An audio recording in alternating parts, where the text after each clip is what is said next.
आचार्य कल्प पंडित टोडरमल जी द्वारा रचित मोक्ष मार्ग प्रकाशक अधिकार 7वां व्यवहारभाषी का प्रकरण।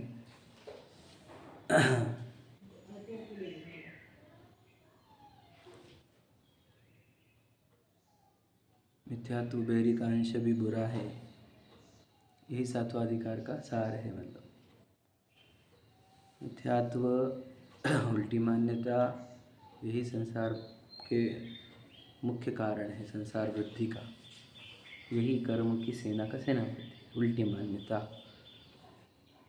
मान्यता में सबसे मुख्य उल्टी मान्यता तो ये है कि हम शरीर, और इसी उल्टी मान्यता के आधार पर बाकी सब उल्टी मान्यता है।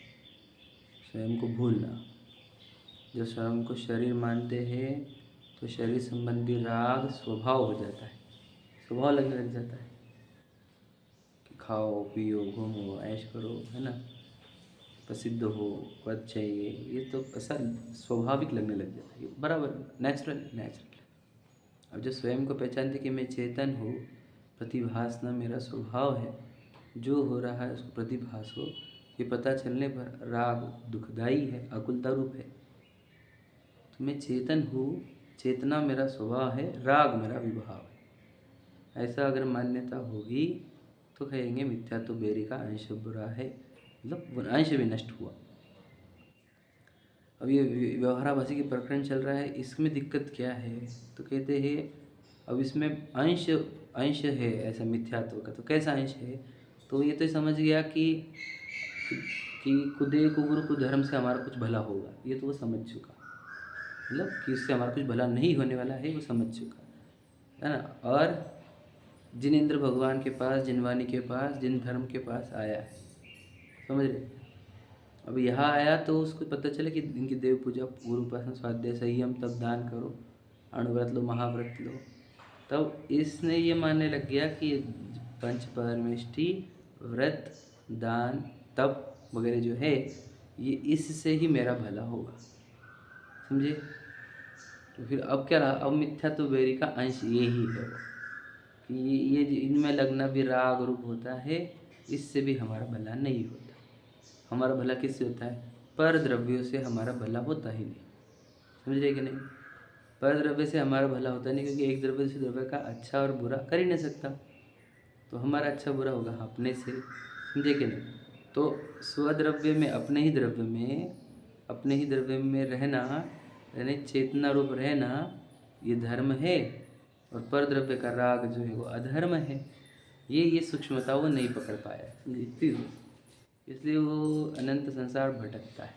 तो एक इतना रह जाए कि पंच परमिष्टि तो हमारा भला करेंगे, वे तो इष्ट है, व्रत तप तो इष्ट है, समझे कि नहीं। ये मान्यता संसार खड़ा कर देती है, समझे कि नहीं। तो मिथ्या तो बेरी का अंश, समझे। दर्शन मोनी अगर सेनापति जिंदा है, बोला ना हमने, तो सेना को ताकत मिलती रहती और नई सेना बनती ही रहती। इसलिए वो नाश करो क्या, कि मैं चेतन वस्तु परिपूर्ण हूँ, मुझे कोई वस्तु की आवश्यकता नहीं, है ना। मुझे कोई राग करने योग्य नहीं, क्योंकि राग में ही दुख है, ऐसा ज्ञानी जानते हैं। अब वो पढ़ना है हमारे को, आ जाइए 243 पर पढ़ रहे अपन, नीचे से समझ लो 6ठी 7वीं लाइन। तथा इसी श्रद्धांत से, ठीक है, उसके ऊपर की पहले 2 लाइन और पढ़ लेते अपन। देखो कि इत्यादि प्रकार से, समझ रहे कहाँ पे, जो बड़ा पैराग्राफ है ना, उसमें तीसरी आखिरी नीचे की तीसरी लाइन, इत्यादि प्रकार से किसी भी पर द्रव्य को बुरा जानकर अनिष्ट रूप श्रद्धान करते हैं, किसी पर द्रव्य को भला जानकर इष्ट श्रद्धान करते हैं, सो पर द्रव्यों में इष्ट अनिष्ट रूप श्रद्धान सो मिथ्या है, समझे कि नहीं। मिथ्या तो बेरी का अंश क्या कहा, बोलो। वो अंश ये है कि भगवान जी अच्छे हैं, ये मिथ्या तो बेरी का अंश है। क्यों? पर द्रव्य को अच्छा जाना, उस लिखा है देवशास्त्र गुरु को हितकारी जानता है, मतलब इष्ट कल्पना, और वो पत्नी बच्चे व्यापार कर्म वगैरह उसको अनिष्ट जानता है, वगैरह दोनों भी मिथ्यात्व बेरी ही है। क्यों? क्योंकि दोनों इष्ट अनिष्ट कल्पना, देखो याद रखना, इष्ट और अनिष्ट की कल्पना हुई है, याद रखना, वर्ड भी बहुत सुंदर है, कल्पना। इष्ट अनिष्ट है नहीं, वस्तु इष्ट अनिष्ट होती तो हम कल्पना नहीं कहते, और इष्ट अनिष्ट होती तो भगवान जी को भी इष्ट अनिष्ट ही दिखनी चाहिए थी, वस्तु तो कभी भी कोई भी वस्तु इष्ट और अनिष्ट होती ही नहीं है, कभी नहीं। ये बहुत बड़ा भ्रम है हमारे अंदर, समझे कि नहीं। अब चेतना को क्या फर्क पड़ गया कि क्या क्या झलकाने को मिल रहा है, सही बताओ। कि गरीब है झलकाने को मिल रहा, तो अच्छा कैसे क्या है, तो तू समझ नहीं रहा था कि झलकाना है करके। तू ये समझ रहा कि मैं गरीब हो गया इससे तेरे को तकलीफ है, आप समझे क्या नहीं। तो ये अनिष्ट कल्पना हुई है कि मैं गरीब हो गया, तो गरीब हुआ ही नहीं है, ये कल्पना है तेरी। तो अमीर हो गया तो अच्छा लग रहा है, तो वो भी तो कल्पना है, तो अमीर हुआ नहीं, तो झलका रहा है। तो इष्ट अनिष्ट कल्पना ही मिथ्यात्व है, ये कल्पना ही भ्रामक कल्पना है, ये भ्रम है, समझे कि नहीं। तो हमको पत्नी बच्चे अच्छे क्यों लग रहे, इष्ट कल्पना है वहाँ पर। वो तो दरिद्रता रोग बुरे क्यों लग रहे, अनिष्ट कल्पना है, समझे कि नहीं। घर मेरा है या ये क्या बोलो, मिथ्या कल्पना है ना, ये तो सब इष्ट कल्पना हुई घर में रहने की, समझे कि नहीं। विचार करो। तो क्या कह रहे हैं कि आपको ये वो ले तो छोड़ दी इसने पत्नी बच्चे वाली, लेकिन भगवान जी भले है और पत्नी परिवार बुरे है, समझे कि नहीं। तो ये वाले लेवल पर आया है वो। अब ये भी अंश है, सिर्फ अंश, इससे भी संसार खड़ा हो जाता है कि नहीं, पंच परमेष्टि भी अच्छे नहीं है और कोई परिवार बुरा नहीं है, कोई अच्छा बुरा नहीं है, मैं ही अपने आप की एक वस्तु हूँ, मुझे परद्रव्य की ओर देखना भी नहीं। ऐसा होने पर तो राग द्वेष टूटेंगे। किसी को अच्छा मानो और उधर का राग ना करो, ये असंभव है, समझे कि नहीं। इष्ट कल्पना हो यानी इष्ट मान्यता हो और राग ना आए, ये असंभव है। अनिष्ट मान्यता हो और द्वेष ना आए, ये असंभव है, समझे कि नहीं। इसलिए वो राग द्वेष रोक ही नहीं सकता, जिसकी मान्यताओं में इष्ट अनिष्ट बैठा हुआ है, समझे कि नहीं। देखो वो इसी प्रकार एंड में लाइन बोल रहे, तथा इसी श्रद्धान से इनके उदासीनता भी द्वेष बुद्धि पूर्वक होती है, समझे कि नहीं। इसको उदासीनता भी संसार के प्रति, तो वो द्वेष बुद्धि वाली है, समझे कि नहीं। ये तत्व ज्ञान वाली उदासीनता नहीं है। तत्व ज्ञान वाली उदासीनता क्या है बताओ, कि ये अपने है नहीं, ये मेरा अच्छा बुरा कर सकते नहीं, तो इधर क्यों उलझूँ मैं, मेरा समय क्यों बर्बाद करूँ, मेरा मनुष्य भोग क्यों। ये तत्व ज्ञान वाली उदासीनता है। और ये तो स्वार्थ के सगे है, तो किसी काम के नहीं, तो मेरे को तो ऐसे कर देंगे वैसे कर देंगे, समझ लीजिए। तो ये द्वेष बुद्धि पूर्वक उदासीनता, समझे कि नहीं समझे, ऐसा। तो क्या कहते हैं, क्योंकि किसी को बुरा जानना उसी का नाम द्वेष है, समझे कि नहीं। तो आप अपने बुद्धि में देखो कि आपको बुरा कौन दिख रहा है, आपकी लिस्ट चेक करो। मेरी ज़िंदगी में मैं किसको किसको बुरा मानता हूँ। अगर आपकी वो लिस्ट एम्प्टी हुई नहीं है, तो अभी आपको बहुत अभ्यास करने की ज़रूरत है। आपके मेरे को कौन बुरा दिखता है, तो आपकी ज़िंदगी में अगर बुरी दिखने वाली चीज़ें पूरी नष्ट होनी चाहिए। क्या, बीमारी तो बुरी दिखती ना, वो भी नष्ट होनी चाहिए। दरिद्रता बुरी दिखती है, वो भी नष्ट होनी चाहिए। मतलब निंदा बुरी दिख रही है, वो भी नष्ट होनी चाहिए। बताओ, शत्रु बुरा दिख रहा है, वो भी नष्ट होना चाहिए। ऐसा आपका ज्ञान होना चाहिए, ऐसा आपका श्रद्धान होना चाहिए। मतलब कोई बुरा दिखे ही नहीं हमारे को, समझे कि नहीं, कि ये बुरा है इसने मेरे साथ बुरा किया, ऐसा कभी लगना नहीं चाहिए। याद रखना, हम सामयिक प्रारंभ करते हैं, सामयिक में सबसे पहले क्या किया जाता है पता है आपको, यही किया जाता है कि सबको माफ़ करता हूँ और सबसे माफ़ी मांगता हूँ। यदि तुम इस भाव में ना आए, माफ़ी वाले यानी भूलने वाले कि इष्ट अनिष्ट नहीं है कोई, आप साम्य भाव धारण कैसे करोगे। आप आंखें बंद करोगे तो वो व्यक्ति सामने आ जाएगा, कौन सा, जिससे आपको राग है या जिससे आपको द्वेष है। रूल याद रखना हमेशा। और वो ज्ञान में या मन में वही वस्तुएं आती है, वही व्यक्ति आते हैं जिनसे हमारा राग द्वेष का कनेक्शन है। सीधी सीधी बात, समझे कि नहीं समझे, नहीं समझे। अपने आप ही नहीं, कुछ भी नहीं आ जाता। जिन्हें हमारे को पंच परमेष्टि आते, तूने उधर भी राग ही रखा है ना बेटा। समझे कि नहीं। हम पत्नी आती थी, बच्चे आते थे, समझे, तो राग बैठा है इधर उधर। समझे, मन में कुछ भी विचार आते हैं तो कहते थे रविंद्र जी, कुछ भी नहीं, जिसके प्रति मोह है या राग द्वेष है वही आएंगे। तो हमारे वो लिस्ट, द्वेष वाली लिस्ट, वो एम्प्टी होनी चाहिए। अर्थात कि कोई बुरा नहीं है, ये एम्प्टी होगी तो साम्य भाव को प्राप्त होंगे। अब दूसरी लिस्ट अच्छी है, अच्छी है तो है ना। देखो मैं आपको बताता हूँ, जो जो मिथ्या दृष्टि रहती है उसकी ज़िंदगी में दुश्मनों की या अनिष्टता की या बुरे लोगों की लिस्ट बड़ी होती है उसकी। और अच्छी वालों की लिस्ट क्या रहती है उसकी, एक तो मैं रहता है उसमें, यानी बॉडी एज अ होल, और फिर पत्नी बच्चे, ये अच्छे हैं, बाकी सब पापा ऐसे, मेरी मम्मी ऐसे, मेरे ससुर ऐसे, मेरे दादू ऐसे, मेरे वो ऐसे, परिवार ऐसे, पड़ोसी ऐसे, वो ऐसे, समझे क्या नहीं, ये ऐसे। उसकी द्वेष वाली लिस्ट बड़ी रहती है, राग वाली भी मोह वाली ही रहती है वो, ठीक है। ये समझदार बनता है थोड़ा सा तो द्वेष की लिस्ट कम होती जाती है, राग की लिस्ट बढ़ती है। कैसे कि मेरे पापा ने बहुत उपकार किया, मेरी मम्मी ने बहुत उपकार किया, मेरे भाई ने बहुत उपकार किया, मेरी पत्नी ने बहुत उपकार किया, मेरे बच्चों ने, मेरे टीचर्स ने, मेरे को देव शास्त्र गुरु ने तो अनंत उपकार किया, तो उसकी राग की लिस्ट बढ़ती जाती है। ध्यान से सुन लेना समझे कि नहीं।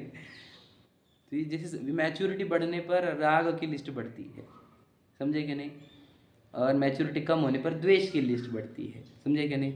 और तत्व ज्ञान होने पर राग की लिस्ट भी घटती जाती है। तत्व ज्ञान होने पर ही कि कोई मेरा अच्छा किया ही नहीं, मेरे पूर्व कर्म के उदय थे, समझे कि नहीं। कौन अच्छा करेगा, मेरे उदय के अनुसार करे ही सबने जिसने किया, समझे कि नहीं। तो उसके राग की लिस्ट वंश परमिष्ट तो किया ना, उन्होंने तो बताया ना आत्मा कौन हूँ, समझे कि नहीं। तो वो कहते हैं नहीं भाई मेरी योग्यता थी, तो राग की लिस्ट भी खत्म होनी चाहिए। मतलब क्या, इष्ट की कल्पनाओं की लिस्ट भी खाली होनी चाहिए, वो भी लिखा देखो। हाँ, तत्व ज्ञान कहा ना, सम्यक दृष्टि को होगा, आपको होगा, मेरे को होगा।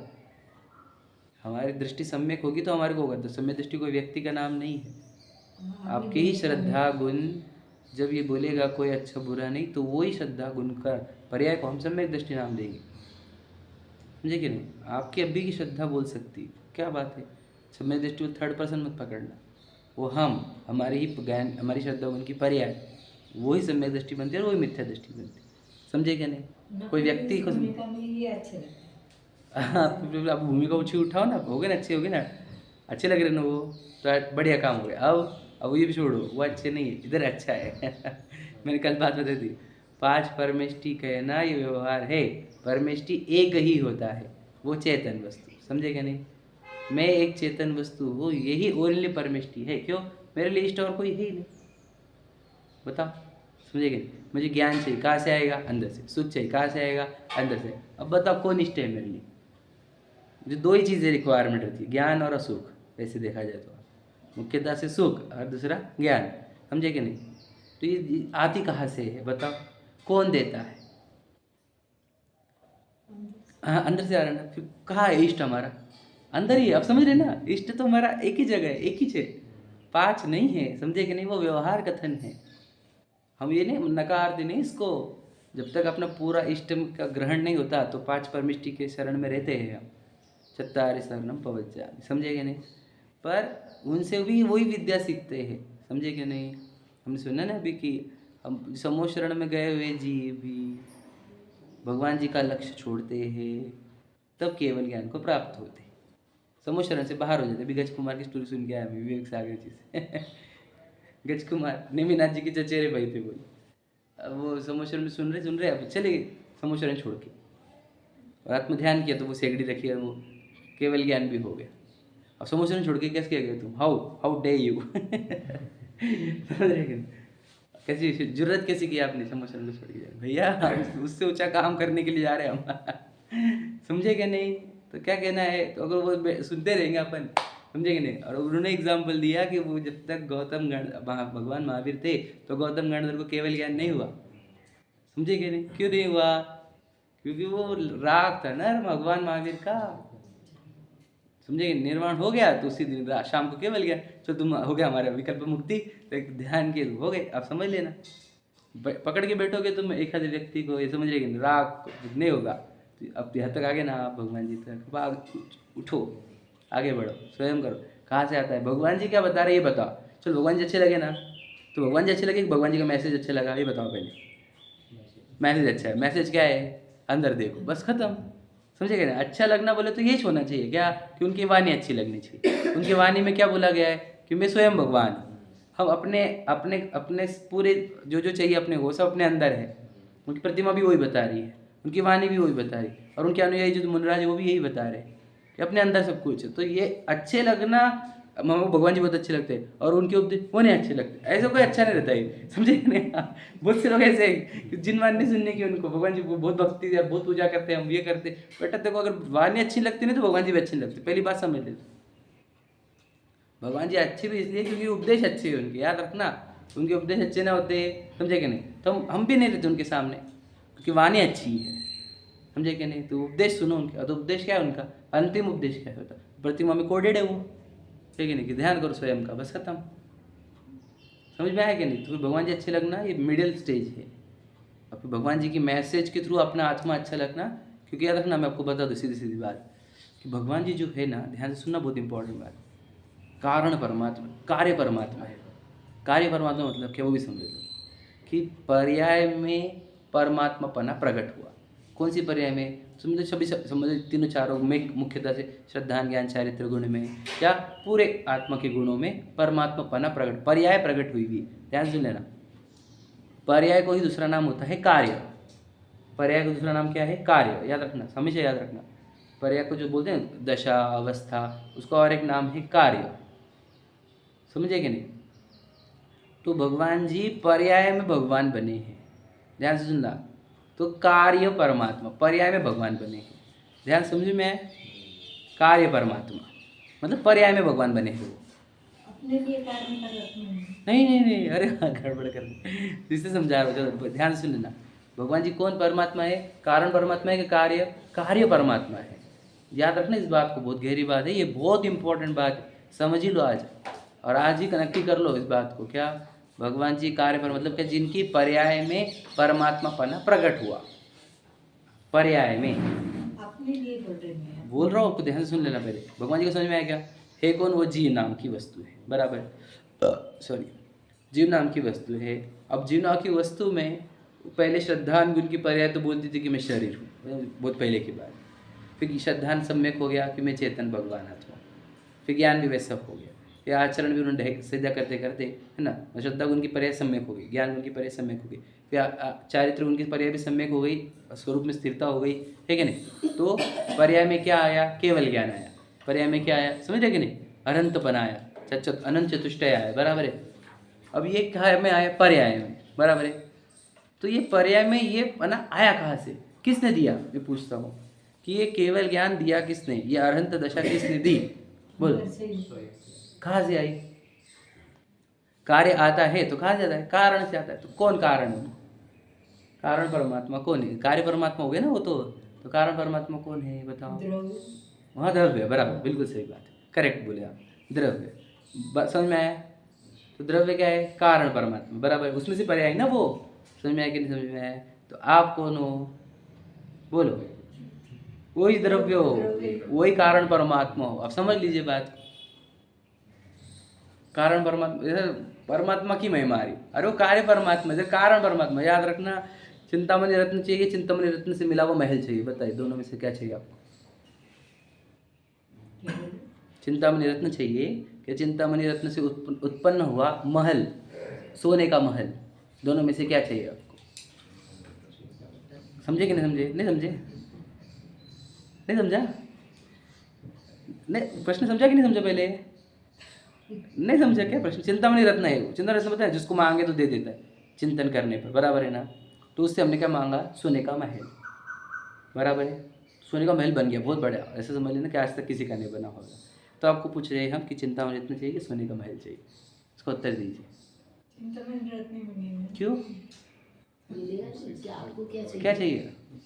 आपको दोनों दे रहे हैं तो आप क्या मांगोगे, रत्न मांगोगे कि वो महल मांगोगे, बोलो भैया, क्यों, उससे प्रकट हुआ, हाँ तो जरूरत ही नहीं कुछ मांगने की। हाँ, समझ में आया ना। बाद में आज महल मांगा तो कल दूसरे भी मांगते आएंगे ना, उससे जब लगा वो मांगते आएगा ना, आप समझेंगे नहीं। अभी पुरता मांग लेंगे तो खत्म हो जाएगा, समझेंगे नहीं। हाँ सब आत्मसात ही है। हाँ, बताना यही है कि भगवान जी क्या है, वो महल है, समझे कि नहीं। और चिंतामणि रत्न तो आत्मा है, समझे कि द्रव्य जो आप बोल रहे हैं। तो जहाँ से ही परमात्मा पहली पर्याय निकली है, समझे कि नहीं, वो वस्तु में हो, समझे। तो जिसको ये पता चलता है कि अरे ये तो पर्याय है, और ये पर्याय निकलती मेरे अंदर से, समझे कि नहीं। और भगवान जी भी दिखाना यही चाह रहे थे कि देख ऐसी पर्याय निकल सकती तेरे अंदर से समझे कि नहीं। अब हम दिक्कत क्या है, हम उनकी पूजा करने में ही लग गए। अब वो जो बता रहे कारण परमात्मा, जिसमें से कार्य परमात्मा निकालना है, वो तुम देख ही नहीं रहे। अब कार्य परमात्मा को पूज रहे हैं और कारण परमात्मा को नहीं पूज रहे।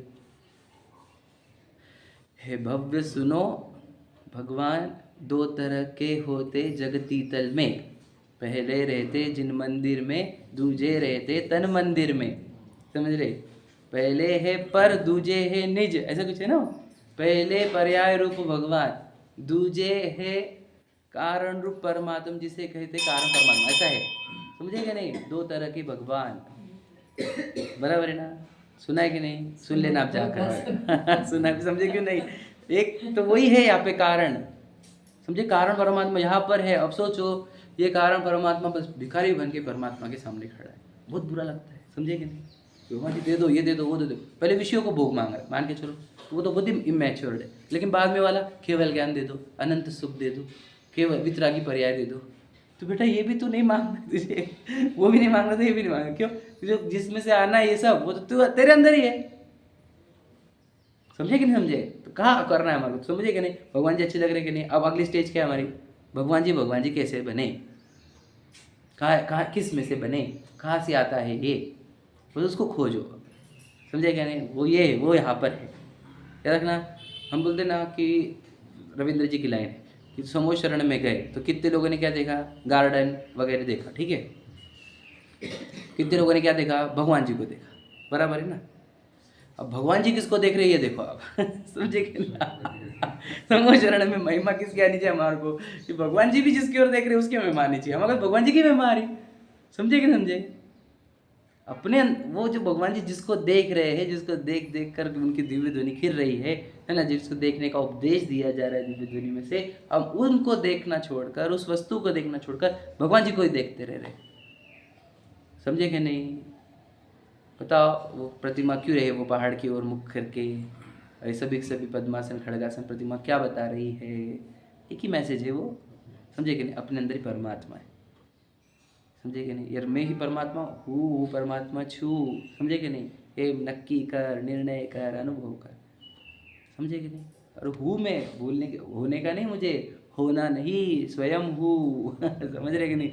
तुझे अगर परमात्मा से कम खुद को गिन रहे हैं तो खुद के उधर इसी को कहते विराधना, और इसी विराधना का दंड 4 गति है। और स्वयं को परमात्मा गिनना यही है आराधना, जिसका फल मुक्ति है। तो आराधना करने की विराधना तो हम कर ही रहे ना, रोज पूजा कर रहे हैं हम, तो बेटा तू विराधना ही कर रहा है, पूजा कर रहा है, विराधना हो रही है कि हाँ तू परमात्मा की कर रहा है, स्व परमात्मा की तो विराधना ही चल रही है। समझे कि नहीं समझे? बात समझे क्या?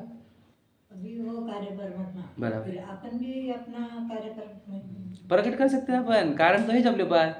उन्होंने इस महल निकाला, चिंतामणि रत्न में से, आप भी निकालो। आपको रत्न तो दे दिया ना हमने। आप समझे कि नहीं? अभी क्या बोल सकते हैं अपन कौन है अभी? बोलो। पुरुष है क्या?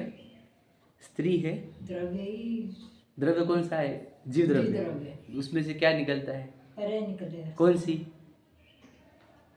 अभी तो अपनी खराब पर्याय निकल रही ना। तो याद रखना, खराब पर्याय 1% की है। समझे क्या नहीं? इतनी सी, बाकी पूरा परमात्मा ही है। पर्याय को बाजू में करो, हु द्रव्य दृष्टि से अति पवित्र, परिणति ही मात्र अपावन है। समझे क्या नहीं? और ये 2-3 बार है रविंद्र जी के इसमें। समझे क्या नहीं? तो द्रव्य दृष्टि से तुम पूरे भगवान, तुम पर्याय को देखो मत, यही तो कह रहे हो। पर्याय को गौण करो। भगवान महावीर भी अपने पर्याय को देखते तो भगवान नहीं बनते, उन्हें द्रव्य को देखा। समझे क्या नहीं? द्रव्य दृष्टि से स्वयं को देखो, द्रव्य से देखो स्वयं को, तो परमात्मा ही। समझ में आया क्या? अब ये सबसे इम्पोर्टेंट बात है पूरे जैन धर्म की। अप्पा सो परमप्पा, आत्मा ही परमात्मा है। ये जैन धर्म का सार है। और ये नहीं समझे तो कुछ नहीं समझे, ये बात समझ लेना आप। क्योंकि यही समझाने के लिए वो प्रतिमाएं थी। हम इतने लोग हो गए जिन भगवान के आराधक, लेकिन एक भी वो मैसेज नहीं समझ पाया कि वो बता रहे कि अपने अंदर ही अपना परमात्मा। बहुत कम बिरले जीव समझ पाए। सबको लगा कि उनकी आराधना ही करनी है हमारे को। बेटा उनकी आराधना भी विराधना है, ये बात कब समझेगा तू? उनका ये मैसेज है कि मेरी आराधना कर। बताओ, ये सम्यक चारित्राणी नहीं रहता था वो, भगवान भक्ति नहीं। समझे क्या नहीं? सम्यक दर्शन ज्ञान चारित्राणी मोक्ष मार्ग का है ना, भगवान भक्ति नहीं मोक्ष मार्ग नहीं लिखा है। जिनेंद्र भक्ति नहीं मोक्ष मार्ग, विचार करो। वीतरागाय नमः नहीं होगा, जिन देव रागाय नमः हो जाएगा। समझे कि नहीं? विचार करो, विचार करो, बहुत गहरी बात है। वीतरागी वीतरागी वीतरागी, भगवान जी भी वीतरागता का उपदेश दे रहे हैं, अर्थात मेरा भी राग मत कर। क्लियर अर्थ ये है। अब अनुयायी वीतरागी क्या राग करते रहे दिन भर, तो समझे कि नहीं? अब हो जाएगा पूरा चैप्टर रिपीट, समझ में आया? अल्टीमेट मैसेज क्या है कि आप इधर ही परमात्मा है। जब तक बाहर में परमात्मा खोजता है तब तक संसार भटकेगा। रूल याद रखना, जब तक परमात्मा छोड़ दो, दूसरा शब्द है, जब तक बाहर सुख खोज रहा है तब तक संसार में भटकेगा। बाहर सुख को खोज रहा है, बनता क्यों दीवाना रे, आत्म ही सुख धाम है चेतन, निज को भूल न जाना रे, निज को भूल न जाना रे, सच्चे सुखों का ये है खजाना, ढूंढ ले ठिकाना चेतन ढूंढ। बताओ, बनता क्यों दीवाना रे, दीवाने कहाँ ढूंढ रहा है सुख, इधर से सुख आता है। विचार करो, समझ में आया? बात समझ में आई? भगवान जी अच्छे लग रहे क्या? अच्छे लग रहे ना? अब आगे बढ़ो, भगवान जी जो बता रहे हैं वो अच्छा लगना चाहिए। समझ में आया कि नहीं? क्योंकि वही अच्छा है। समझे कि नहीं? आज तक जिसको भी जो भी ज्ञान आया या जिसको जितना भी सुख आया वो अपने आत्मा में से ही आया है, किसी ने दिया नहीं, ये याद रखना। समझे कि नहीं? शब्द ज्ञान नहीं है क्योंकि शब्द को जाने नहीं। समझे कि नहीं? वेद ज्ञान सार की जुगात है जो हम और फिर आगे शास्त्र ज्ञान नहीं है क्योंकि शास्त्र कुछ जाने नहीं। समझे कि नहीं? याद रखना, शास्त्र भी ज्ञान नहीं है, शब्द भी ज्ञान नहीं है। समझे कि नहीं? फिर भी शब्द को शब्द ब्रह्म परमात्मा को वो व्यवहार है। अच्छा प्रश्न है आपका, लेकिन याद रखना वो व्यवहार कहते हैं। हमारा उपकार में निमित्त बने हैं, हम उसका भी उपकार सिद्ध करते हैं हमारे जीवन में, लेकिन वस्तु स्वरूप ये है कि मेरा ज्ञान मुझसे आता है, ज्ञेयों से ज्ञान नहीं, ज्ञान से ज्ञान। समझ में आया? ज्ञेयों से ज्ञान नहीं, इस कैसे सिद्ध करेंगे आप? बताओ, अगर ज्ञेयों से ज्ञान, किसी को सांप और किसी को रस्सी कैसे दिख रही हो, तो उससे ज्ञान होता है ना। विचार कर रहे हैं, समझ रहे हो? किसी को रस्सी और किसी को सांप कैसे दिख रहा है, उससे ही होता है, दोनों को सेम दिखना चाहिए। एग्जाम्पल समझो, ज्ञेयों से ज्ञान नहीं है, ज्ञान से ज्ञान। समझे क्या? इसका अर्थ क्या? फिर ज्ञान किससे आता है? आत्मा में से। तो किधर खोजी मत, बस। समझ में आया? ये आंखें बंद क्यों हमारी, क्यों आंखें झुक गई है, क्यों किधर देखते नहीं? बताओ कि किधर आंखें खुली कि तुम्हारे, तुम्हारा लग रहा है कुछ तो भी सीखेंगे अपन, कुछ तो भी ज्ञान आएगा उधर से, कुछ समझ में आएगा। तुझे समझा ही नहीं कि इधर से आता है, उधर का भी जो जानना है वो इधर से ही आता है। उल्टा तू जितना उधर देखेगा ना तेरे को कम जानने में आएगा, तो ये बंद करेगा तो तेरे को बहुत जानने में आएगा। ये समझा ही नहीं, हम समझे ही नहीं, क्योंकि उधर से तू एक विषय पकड़ेगा, इधर से पूरी दुनिया को लेगी तेरे को। बताओ कि ज्ञान हल्लू हल्लू बढ़ता है क्या? समझ, केवल ज्ञान 6 मार्क को समझ लो, 100 मार्क का है वो, तो फिर पहले 10, 11, 12, 13, 14 ऐसा नहीं होता, 1 और 100। समझे कि नहीं? कैसे होता है वो? कितना टाइम लगता है 1 का 100 होने में? अंतर्मुहूर्त लगता है बस। इधर अंदर से निकालेंगे तो पूरा अनंत काल तक प्रयत्न कर, 1 का 1.5 भी नहीं होगा। समझे कि नहीं? पूरी इंद्रियों का यूज कर, 1 का 1.25 भी नहीं होने वाला है। और इधर 1 को देख ले आत्मा को, तो पूरे 100 हो जाएंगे अंतर मुहूर्त में। समझ में आया? तो ज्ञान सुख कहाँ से आएगा? अंदर से आएगा। समझ में आ गया? कहीं और परमात्मा खोजने का नहीं, कहीं और सुख खोजने का नहीं, अंदर ही परमात्मा, अंदर ही सुख। समझ में आया? चलो पढ़ते देखो अब। कोई कहेगा सम्यक दृष्टि भी तो बुरा जानकर परद्रव्य का त्याग करते हैं। आपने कहा किसी को परद्रव्य को बुरा नहीं जानना क्योंकि विद्वेष होता है, तो सम्यक दृष्टि त्याग क्यों करते? फिर पत्नी छोड़ी, बच्चे छोड़े, ये छोड़ा, वो छोड़ा, वो छोड़ा, उन्होंने क्यों छोड़ा? फिर समाधान, देखो बहुत इंपॉर्टेंट प्रश्न है, बहुत बड़ा प्रश्न पूछा जाता है कि जब परद्रव्य बुरे नहीं तो त्याग क्यों करना? समझे कि नहीं? तो उसका उत्तर है सम्यक दृष्टि परद्रव्य को बुरा नहीं जानते। बात समझना गहराई से, अपने राग भाव को बुरा जानते हैं। यही मिस्टेक है हमारी भी, हम परद्रव्य को बुरा जानते हैं, राग को बुरा नहीं जानते। कि तुम हटो यहाँ से, क्यों? क्योंकि मुझे अकेले में रहना है, तो ये राग में, समझ रहे कि नहीं? राग को भला और व्यक्ति को बुरा जानते, या वस्तु को बुरा जानते। समझे कि नहीं? सम्यक दृष्टि राग को बुरा जानते, व्यक्ति को और वस्तु को नहीं। समझ में अंतर क्या है? सम्यक दृष्टि राग भाव को बुरा जानते हैं, कोई पर वस्तु को बुरा नहीं जानते। तो क्या कहते हैं फिर आगे करते क्या है? आप राग भाव को छोड़ते हैं इसलिए उसका कारण भी त्याग होता है। वो तो राग भाव को छोड़ते हैं तो राग का जो कारण है वो भी छूट जाता है। समझे कि नहीं? वस्तु का विचार करने से परद्रव्य तो बुरा भला है नहीं। समझ में आया? फिर से बता दो, इसको समझाते थोड़ा सा। क्या कि हमारे को क्या कि पहले मीठे का बहुत राग था, अब समझ में आया कि मीठे के राग में मेरे को बहुत दुख होता है। अब वो राग टूट रहा है, वो वस्तु भी टूट रही है मीठे वाली। समझे कि नहीं? उसका त्याग भी हो रहा है। हम छोड़ना क्या चाह रहे थे? उसकी आसक्ति। उसका आसक्ति मतलब क्या? अति राग। समझे कि नहीं? उसका अति राग छोड़ना चाह रहे थे हम वो रसगुल्ला नहीं छोड़ना चाह रहे थे। रसगुल्ले से हमारे को कोई दिक्कत नहीं। रसगुल्ले का त्याग अति राग के त्याग के लिए है। बात समझे क्या? रसगुल्ले से हमें कोई दिक्कत नहीं। और रसगुल्ला एक पुद्गल का पिंड है, उसके स्पर्श रस गंध वर्ण गुण है, उससे हमारे को क्या दिक्कत हो सकती है? वो तो भगवान जी को भी दिख रहा है। समझे क्या नहीं? उससे हमारे को दिक्कत नहीं है। उसके प्रति मेरे अंदर जो अति राग, जिसको आसक्ति कहते हैं, वो तोड़ने के लिए मैं उस रसगुल्ले का त्याग कर। ये सम्यक दृष्टि के त्याग में और मिथ्या दृष्टि के त्याग में फर्क होता है। मिथ्या दृष्टि रसगुल्ले का त्याग करता है कि नहीं करता है? बोलो हाँ या नहीं? करता है। पर कैसा? अति राग को नहीं छोड़ता, वस्तु को छोड़ता है। और द्वेष करता है रसगुल्ले से। ये रसगुल्ला बड़ा प्रॉब्लम करता है मेरी ज़िंदगी में। बेटा रसगुल्ला प्रॉब्लम नहीं कर रहा, राग प्रॉब्लम कर रहा है। समझे क्या? अंदर समझ में आ रहा है? रसगुल्ले का दिक्कत नहीं है, ये पत्नी वो सताती है, बच्चे वो सताते हैं, ये ऐसे है ये वैसे है, तो गलत पकड़ रहा है बात को। तेरी आसक्ति सता रही, तुझे ध्यान से सुन लेना। समझे ना? समझे? क्योंकि वस्तु का विचार करने से, वस्तु का विचार देखो, वस्तु स्वरूप विचार खुशी से। समझे कि नहीं? तो वस्तु का विचार करो। वस्तु क्या कर रही है? उसकी वो अनंत गुणों को लिए बैठे हुए, और उसके अंदर अनंत गुण है, और अनंत गुण हर समय एक पर्याय निकाल रहे जो कि योग्य है, क्योंकि योग्यता से निकलता है, सत्समय की योग्यता से। एक पर्याय भी अयोग्य निकलती है कि आज तक न निकली, न अनंत काल तक निकलेगी। याद प्रकृति का नियम, एक भी अयोग्य पर्याय निकलती नहीं, एक भी वस्तु की या कभी भी कोई भी गुण की। समझे कि नहीं? तो वस्तु का विचार करने से तो एक भी अयोग्य पर्याय निकले नहीं।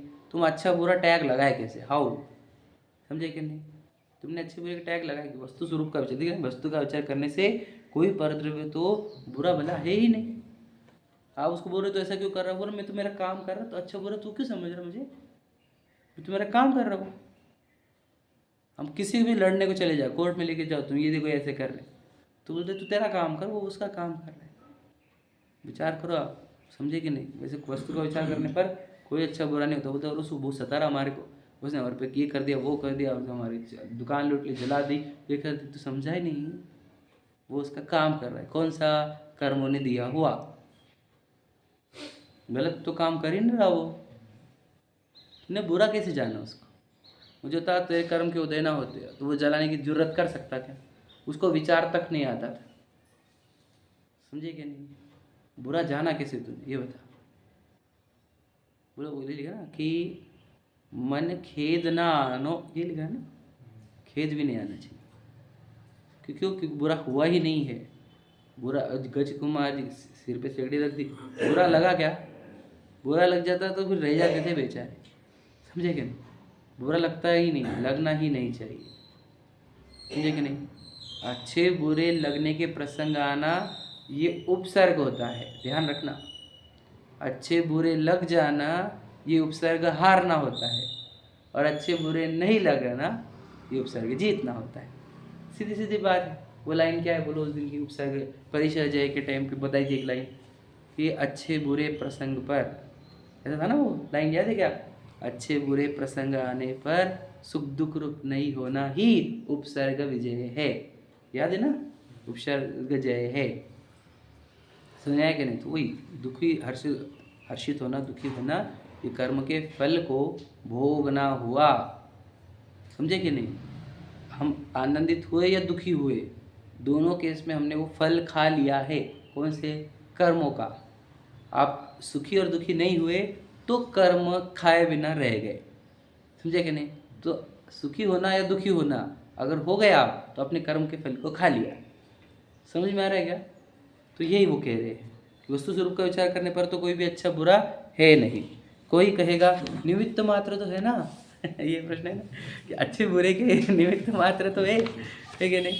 देखो क्या कह रहे हैं आप, बहुत अच्छा है ये उत्तर सब है ना। ऐसे मैं बताऊँ आपको, ये तो यहाँ पे लिखे वाले हैं, इसको घर में लिखना चाहिए। क्या परद्रव्य का विचार वस्तु का विचार करने से कोई परद्रव्य तो बुरा भला है नहीं।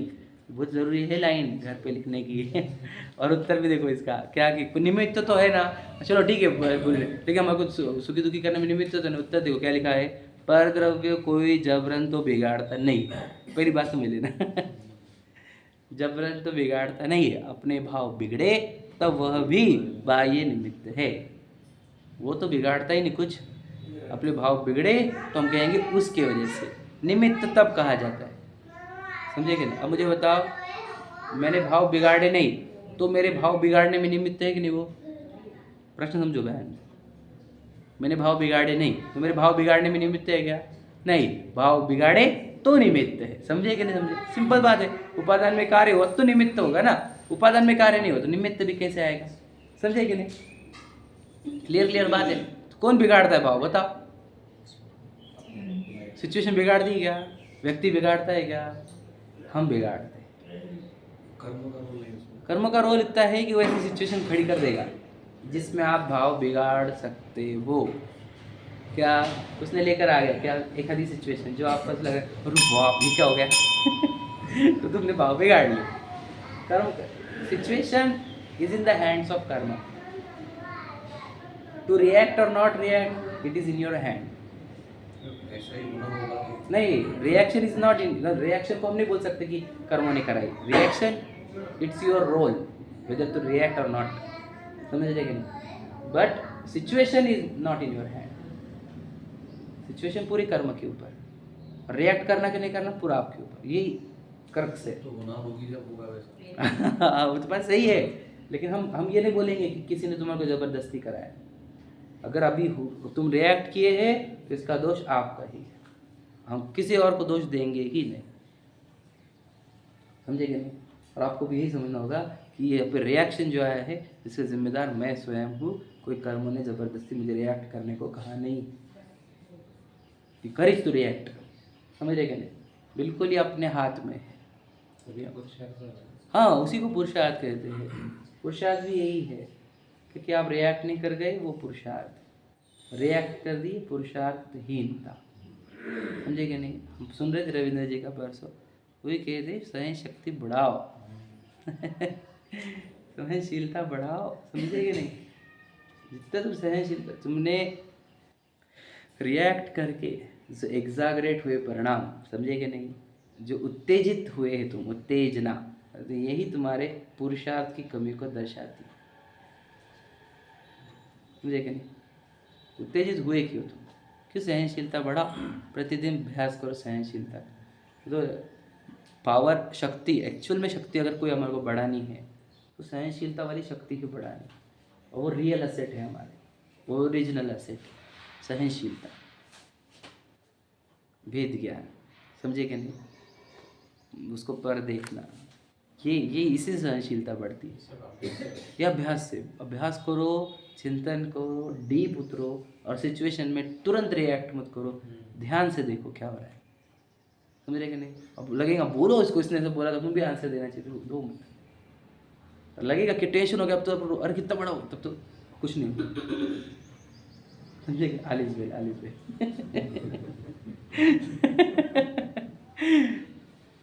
क्योंकि जो जो देखी वीतराग ने सो सो होसी वीरा है, अनहोनी कुछ होसी नहीं कछु भी, है ना? काहे हो धीरा है, जो जो देखा है वही हो रहा है। अपने परिणाम भी फिर तो उन्होंने देखे तो बिगाड़ो फिर इसके लिए नहीं है वो इसके लिए है कि जो सिचुएशन आई है वो भगवान जी ने देखी हुई थी। रिएक्ट करने के लिए मत लगाओ उसको कि रिएक्ट करना भी भगवान जी ने देखा था, ये मत लगाओ। ये रिएक्ट नहीं करने के लिए सिखा रहे हैं, रिएक्ट करने के लिए नहीं सिखाया जा रहा है। समझे? स्वयं ही वही जगत का सब काम हो रहा है, उसके आगे लाइन हमको भी धीरे धीरे श्रद्धान हो रहा है, क्या योग्य हो रहा है, कुछ तो नहीं। जो होने योग्य होता हो बस वही हो रहा है, वही तो कह रहे हैं हम भी। तो फिर अपने जो परिणाम हो रहे हैं उसको वैसा नहीं लगाने का। देखो हमारे को प्रयत्न क्या करना है, शांत रहने का। तुम रिएक्ट कर गए तुम्हारी शांति भंग हो जाएगी, बराबर है, आनंद भंग हो जाएगा, धर्म भंग हो जाएगा, आत्मा को तत्व को भूल जाओगे। इधर ना रिएक्शन आता ही तब है जब आप भूल गए कि आप आत्मा हो।